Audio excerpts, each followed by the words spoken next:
Pada Februari 1942, satu peristiwa besar telah mengubah landscape Perang Pasifik.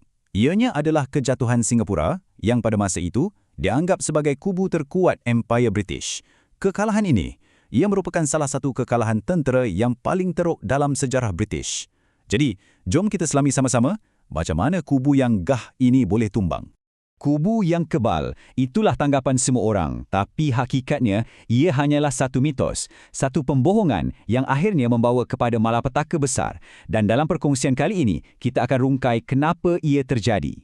Cuba bayangkan sekejap suasana waktu tu, 31 Januari 1942. Askar-askar pertahanan terakhir berundur masuk ke Pulau Singapura, diiringi alunan muzik bagpipe yang sayur. Tambak Johor diletupkan, kubu itu kini terputus hubungan.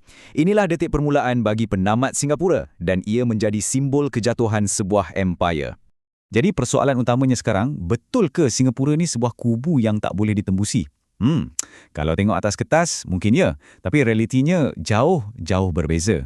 Jom kita periksa keretakan yang sebenarnya dah lama wujud di sebalik tembok gahnya tu. Okey, General Arthur Percival.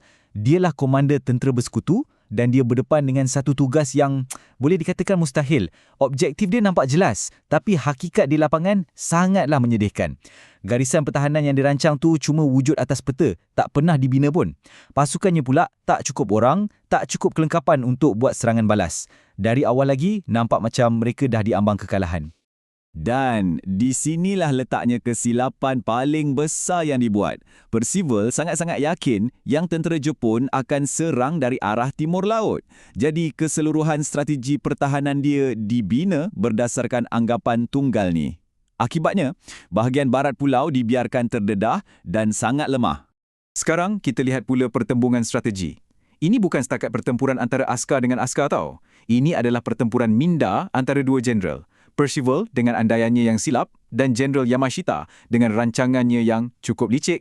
Perbezaan strategi antara kedua-duanya sangatlah ketara. Boleh kata, setiap langkah Jeneral Yamashita tu direka khas untuk mengeksploitasi kelemahan Percival. Percival kumpulkan tentera di timur laut. Jadi, Yamashita serang dari barat. Percival anggap hutan tebal tu penghalang. Tapi Yamashita pula gunakannya sebagai laluan rahsia. Memang satu strategi yang sangat bijak.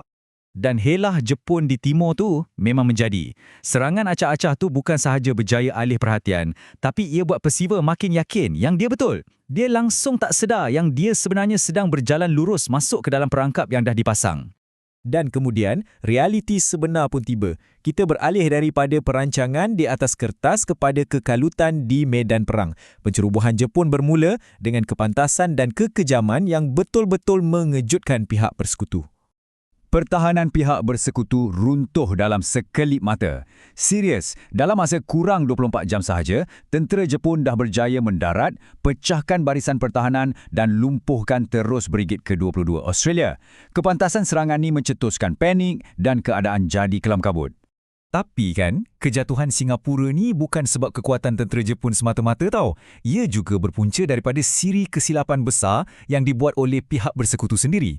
Jom kita tengok macam mana kesilapan demi kesilapan ni mengubah situasi yang dah sedia sukar menjadi satu malapetaka yang tak dapat dielakkan. Garisan jurung ini sepatutnya jadi tulang belakang pertahanan pulau tu. Tapi ia runtuh bukan sebab pertempuran sengit. Ia runtuh sebab salah faham. Seorang brigadier salah baca arahan, terus mulakan pengunduran dan ini mencetuskan kesan domino. Akibatnya, seluruh garisan pertahanan yang penting tu ditinggalkan macam tu je. Tentera Jepun yang datang pun terkejut tengok. Dalam keadaan terdesak, General Wavell pun arahkan serangan balas untuk cuba rampas balik kawasan yang dah terlepas. Tapi, semuanya dah terlambat. Tentera bersekutu yang tak teratur terpaksa berdepan dengan tentera Jepun yang jauh lebih berdisiplin dan lengkap bersenjata. Usaha tu gagal teruk dan ia cuma mengesahkan betapa parahnya keadaan mereka ketika itu. Beberapa hari kemudian, keadaan jadi semakin kritikal. Semangat juang dah betul-betul hancur. Askar mula lari tinggalkan pos, bekalan makanan dan peluru hampir habis dan bom tak henti-henti gugur di bandar. Para komander di lapangan sedar akan realiti. Pertempuran ni memang tak boleh dimenangi lagi.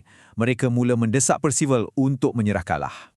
Baiklah, sekarang kita dah sampai ke bahagian akhir cerita ni dan ini mungkin bahagian yang paling mengejutkan. Kemenangan Jepun yang nampak hebat tu sebenarnya tak seperti yang kita sangkakan. ada satu rahsia besar di sebaliknya. Tanggal 15 Februari, dengan bekalan air bersih untuk bandar cuma tinggal untuk beberapa jam, Percival akhirnya membuat keputusan yang tak dapat dielakkan lagi. Dia berjalan ke kilang Fort di Bukit Timah dan menyerah kalah tanpa sebarang syarat. Kempen Melaya yang berlangsung selama 70 hari akhirnya tamat.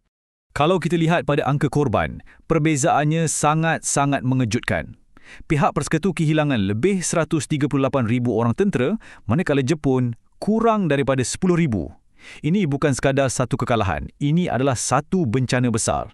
Dan bukan setakat jumlah korban, seramai 80,000 tentera bersekutu menjadi tawanan perang. Ini adalah jumlah penyerahan kalah yang paling besar dalam sejarah ketenteraan British. Skala penderitaan manusianya memang sukar untuk kita bayangkan.